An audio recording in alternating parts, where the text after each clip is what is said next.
ఇలాంటి వ్యవస్థల్లో మార్పులు వచ్చాయి.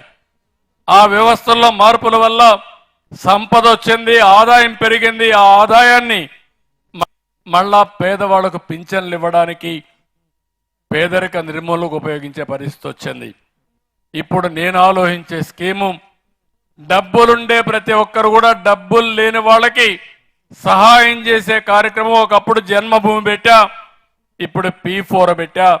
నేను ఒకటే ఆలోచిస్తున్నా, ప్రభుత్వం ఎంత డబ్బులు సంపాదిస్తే అంత డబ్బులు పేదవాళ్ళని పైకి తీసుకురావడానికి ఖర్చు పెడతాం. ఇప్పుడు ఆ అమ్మాయిని చూశారు, ఒక ముస్లిం మహిళ. కూతుర్ని చదివిస్తే నా కూతురు బాగుపడిపోతే ఆ అమ్మాయి కూడా పేదరికం నుంచి బయట వస్తుందని ఆనందపడుతుంది. ఇంకొక అమ్మాయిని చూసి, ఒక ఎస్సీ అమ్మాయి, ఆ తల్లి ఆరాటం కూతుర్ని చదివించి ఒక డాక్టర్ను చేస్తే డాక్టర్ అయిన తర్వాత ఆ కూతురిని నన్ను చూసుకుంటుందని ఆశపడతా ఉంది. అలాంటి చేసే బాధ్యత మన పైనుంది. నా జీవిత ఆశయం పేదరికం లేని సమాజం, జీరో పావర్టీ అని చెప్పి కూడా నేను మీకు తెలియజేసుకుంటున్నా. అందుకనే ఓసారి ఇప్పుడు నేను ఇచ్చిన హామీలన్నీ కూడా మా కలెక్టర్కి చెప్తున్నా. నేను ఒక్కసారి చెప్పిన తర్వాత 100% అమలు జరిగి తీరాలి. మళ్ళా మీనమేషాలు లేదు. ఎట్టి పరిస్థితుల్లో చేయమని కూడా ఆదేశాలు చాలా స్పష్టంగా ఇస్తున్నా. జూలై 1వ తారీఖున మంగళగిరిలో పెనుమాకలో పాముల నాయక్ ఇల్లు చూశా. పింఛనిస్తాను ఇల్లు చూస్తే చాలా అధ్వానంగా ఉంది. ఆ రోజే కలెక్టర్కి ఆదేశాలు ఇచ్చాను, ఆ ఇల్లు పూర్తి చేయమని. 6 నెలలు కాలేదు, ఇల్లు పూర్తి చేసి తాళం ఆ కుటుంబ సభ్యులకు ఇచ్చారు. నేను గర్వపడుతున్నా, నేను చెప్పిన పని నిలబెట్టుకుని ముందుకు పోయామని. ఈరోజు సూపర్ 6 కింద దగ్గర దగ్గర 91 లక్షల గ్యాస్ సిలిండర్లు ఇప్పటికే బుక్ చేసుకున్నారు. చాలా సంతోషం.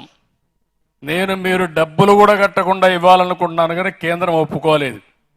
అందుకే 48 గంటల్లో మీరు డబ్బులు కట్టి మీరు గ్యాస్ తీసుకున్న వెంటనే 48 గంటల్లో మీ అకౌంట్లో మీరు ఖర్చు పెట్టిన డబ్బులు మీ అకౌంట్లో వేసే బాధ్యత నాది అని మరొక్కసారి మీ అందరికీ హామీ ఇస్తున్నా. ఈరోజు ఇదే కాకుండా నేను ఒకటే ఆలోచిస్తున్నాను. ఈరోజు మీరు ఒకసారి చూస్తే 6 నెలలు అయింది తెలుగుదేశం పార్టీ అధికారంలోకి వచ్చి, ఎన్డీఏ కూటమి అధికారంలోకి వచ్చి.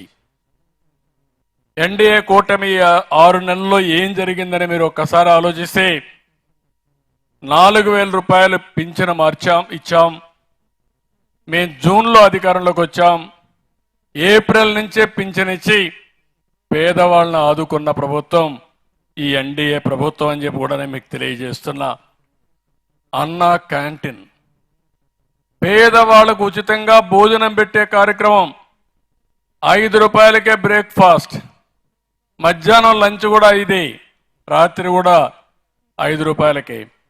ఒక అన్నా క్యాంటీన్ ఉంటే వీళ్ళకి ఇచ్చే 4,000 రూపాయలు అన్నా క్యాంటీన్కి అయ్యే ఖర్చు 500 రూపాయలు. మందులు కావాలంటే కొంచెం ఖర్చు పెట్టుకుంటే పేదవాళ్లకు ఎంత ఉపయోగకారిగా ఉంటుందో మీరు గుర్తుపెట్టుకోవాల్సిన అవసరం ఉంది. 198 అన్నా క్యాంటీన్లు పెట్టాం.